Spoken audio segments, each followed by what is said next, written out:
Assalamualaikum warahmatullahi wabarakatuh.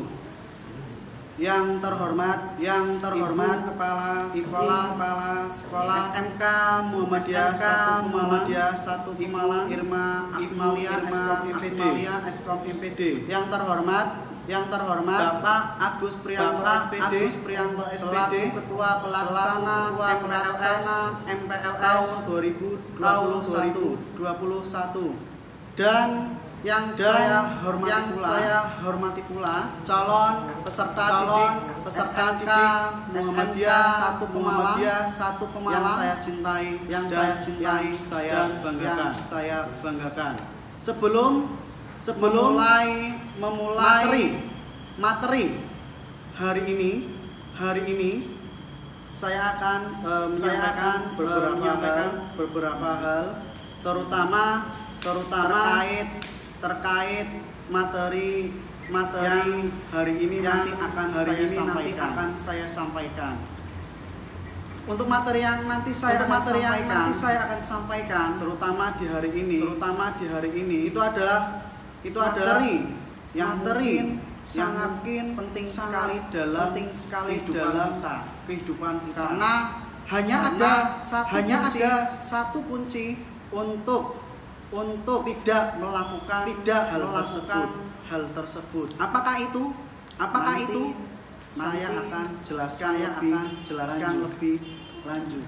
Sebelumnya saya mengucapkan terima kasih di hari yang kedua ini bertemu saya kembali bersama Pak Susilo Iswanto. Untuk materi hari ini tentang korupsi.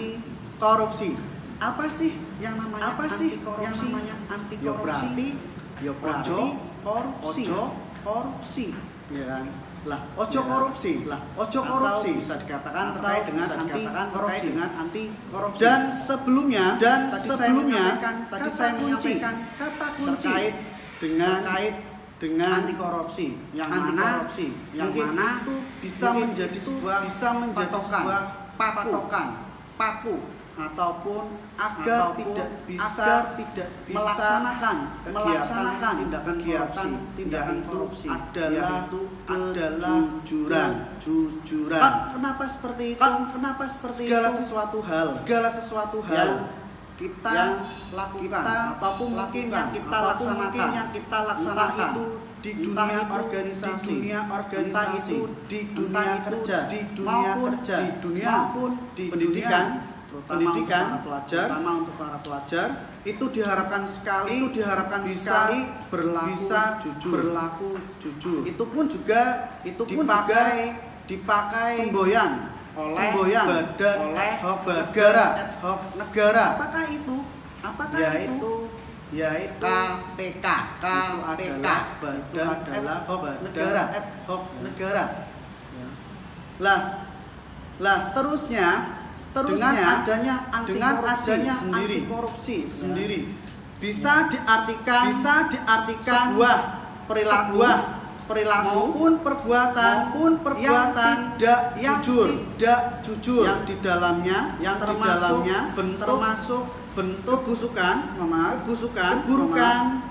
maupun kejahatan penggelapan serta tindakan amoralis. Mungkin kalian ada yang baru mendengar kata-kata amoralis itu bisa diartikan orang yang memiliki moral itu dikatakan amoralis. Biasanya orang-orang yang korupsi, kalau kalian menonton berita atau mendengar berita, orang yang melaksanakan korupsi, orang yang tidak memiliki moral. Untuk yang selanjutnya terkait anti korupsi sendiri ada beberapa korupsi yang mana menurut Undang-Undang Nomor 31 tahun 1999 JO atau JO, Undang-Undang Nomor 20 tahun 2001. JO di dalam dasar hukum itu adalah junto itu bisa dikatakan berarti Undang-Undang Nomor 31 tahun 1999 itu berhubungan Undang-Undang Nomor 20 tahun 2001. Biasanya kalau di dalam undang-undang itu JO, junto, berhubungan. Hubungan. Bentuknya apa saja? Terutama di dalam korupsi. Yang pertama ada merugikan negara. Yang kedua ada menyuap. Yang ketiga ada penyalahgunaan jabatan. Yang keempat pemerasan.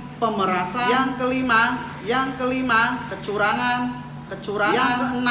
Yang keenam kepentingan dalam barang dan jasa. Dan yang terakhir yang ketujuh gratifikasi. Ketujuh itu merupakan bentuk korupsi yang mana tertera Undang-Undang Nomor 31 tahun 1999 junto Undang-Undang Nomor 20 tahun 2001. Itu kalau misalkan kita membahas anti korupsi di lingkungan negara. Apa sih terkait anti korupsi di lingkungan sekolahan? Banyak. Mungkin kalian pun pernah melakukan hal tersebut yang sering sekali dilakukan oleh para pelajar, yaitu waktu. Banyak sekali pelajar maupun masyarakat Indonesia yang mengelakkan waktu itu bisa dikategorikan korupsi. Misal di dalam tertib atau tata tertib sekolah jam 7 harus sampai di sekolahan. Jam 7 harus sampai di sekolah. Tetapi jam 8 baru sampai sekolah. Itu bisa dikatakan kalian sudah mengkorupsi waktu. Ya kan? Lah.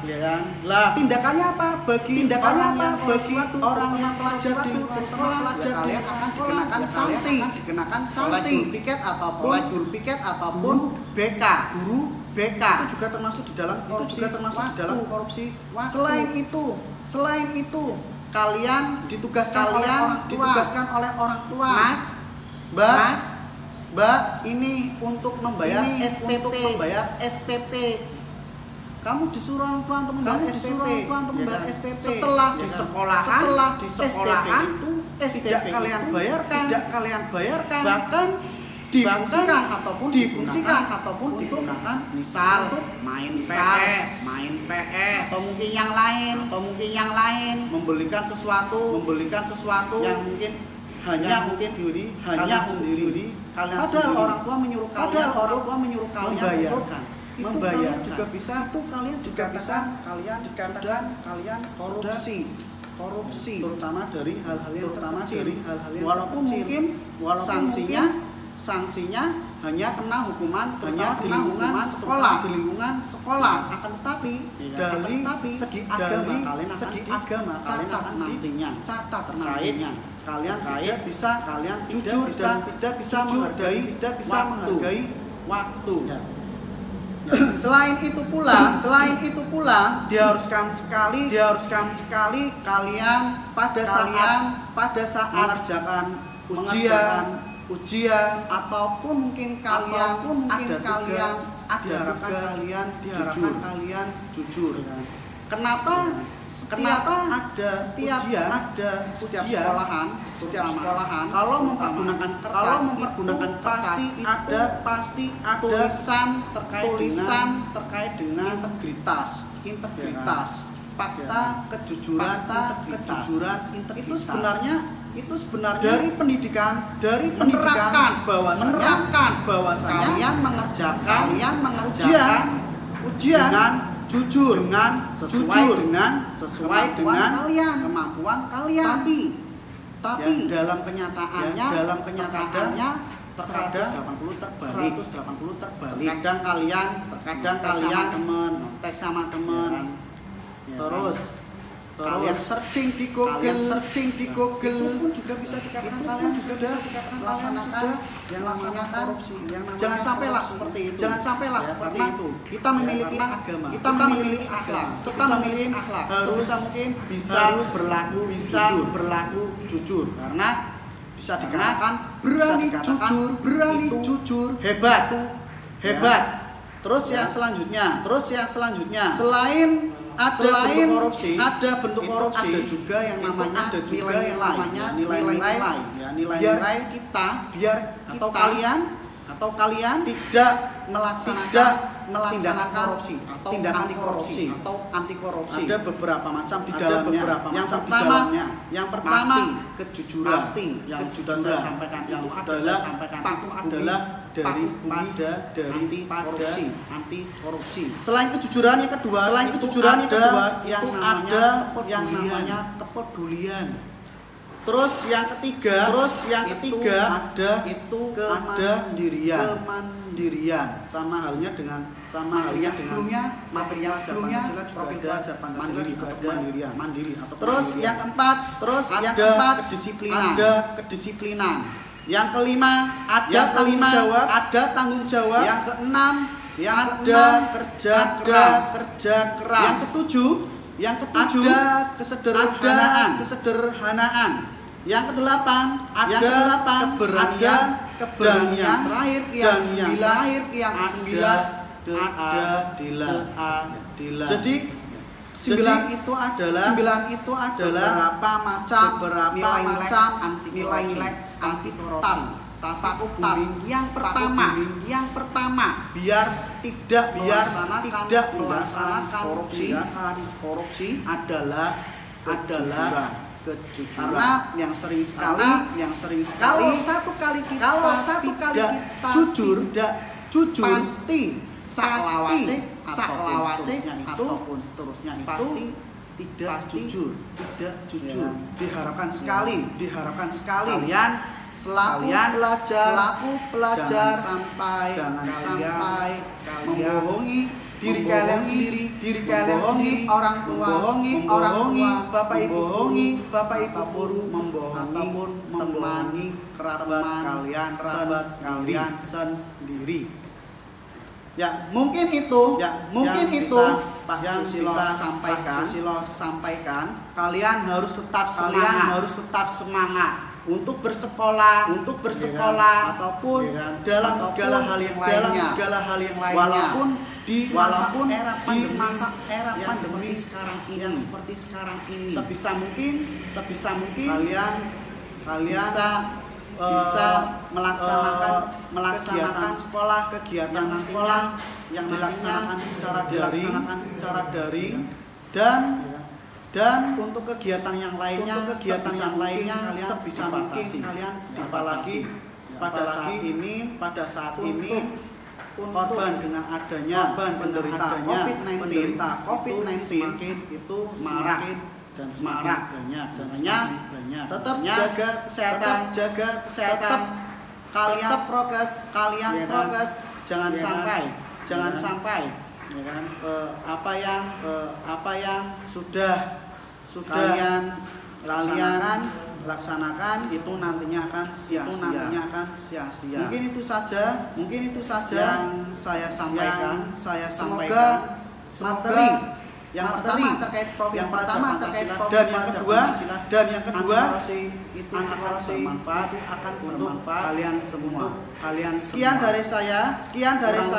Terima kasih. Wassalamualaikum warahmatullahi wabarakatuh.